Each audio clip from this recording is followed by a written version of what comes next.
ಮುಂದಿನ ಪದ್ಯ ಶಿಲುಬೆ ಏರಿದ್ದಾನೆ ಅಂತೇಳಿ ಕೆ ಎಸ್ ನಿಸಾರ್ ಅಹಮದ್ ಅವರು ಬರೆದಿರುವಂಥ ಪದ್ಯ ಆಗಿದೆ.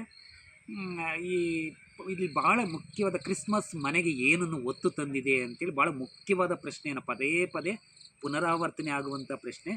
ಕೇಕು ಕ್ರಿಸ್ಮಸ್ ಮನೆಗೆ ಕೇಕು, ಚಳಿ, ನಕ್ಷತ್ರ ದೀಪ ಇವುಗಳನ್ನ ಒತ್ಕೊಂಡು ಬಂದಿದೆ. ಭಾಳ ಮುಖ್ಯವಾದಂಥ ಪ್ರಶ್ನೆ. ಜೀಸಸ್ ಮನೆಯ ಗೋಡೆಯ ಮೇಲೆ ಶಿಲ್ಬೆಯನ್ನು ಏರಿದ್ದಾನೆ. ಆದರೆ ಜೀಸಸ್ ಎಲ್ಲಿ ಪ್ರತಿದಿನ ಸಾಯ್ತಾ ಇದ್ದಾನೆ ಅಂತೇಳಿ ಅದು ಒಂದು ಕೂಡ ಪದೇ ಪದೇ ರಿಪೀಟ್ ಆಗುವಂಥ ಪ್ರಶ್ನೆ. ಕೋರ್ಟು, ಕಚೇರಿ, ಬಂದಿಖಾನೆಗಳಲ್ಲಿ ಪ್ರತಿದಿನ ಸಾಯ್ತಾ ಇದ್ದಾನೆ.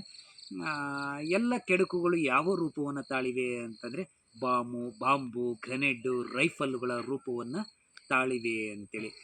ಇಲ್ಲಿ ಒಂದು ಹಬ್ಬದ ವಾತಾವರಣದ ಮೂಲಕ ಪರಿಸ್ಥಿತಿಯ ಸಂಕೀರ್ಣತೆ ಹೇಗೆ ಬಿಗಡಾಯಿಸುತ್ತೆ ಅನ್ನೋದನ್ನು ಈ ಕವಿತೆ ಭಾಳ ಧ್ವನಿಪೂರ್ಣವಾಗಿ ಹೇಳುತ್ತೆ. ಭಾಳ ಸರಳವಾಗಿದೆ.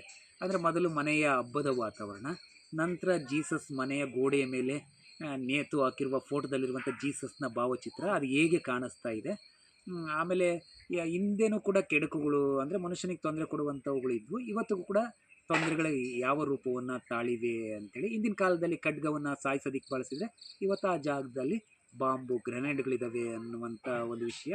ಜೊತೆಗೆ ಪ್ರತಿದಿನ ಜೀಸಸ್ ಅಂದರೆ ಇಲ್ಲೊಂದು ಪ್ರತೀಕ, ಶಾಂತಿಯ ಪ್ರತೀಕ. ಶಾಂತಿ ಎಲ್ಲಿ ಸಾಯ್ತಾ ಇದೆ ಅಂದರೆ ಕೋರ್ಟು, ಕಚೇರಿ, ಬಂದಿಖಾನೆಗಳಲ್ಲಿ, ದವಾಖಾನೆ ಅಂದರೆ ಆಸ್ಪತ್ರೆಗಳಲ್ಲಿ.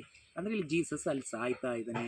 ತಿಂಗಳಿಗೆ ಒಂದು ಸಲ ದೀಪ ಹೊತ್ತಿಸಿಕೊಳ್ಳುವಂಥ, ದೀಪವನ್ನು ಕಾಣದೇ ಇರುವಂಥ ದಲಿತ ವಾಸದ ಸೋಗೆ ಬಿಲಗಳಲ್ಲಿ, ದಲಿತರ ಮನೆಗಳಲ್ಲಿ ಜೀಸಸ್ ಸಾಯ್ತಾ ಇದ್ದಾನೆ ಅನ್ನೋದು ನಿಸಾರ್ ಅಹಮದ್ ಅವರ ಒಂದು ಇಂಗಿತ.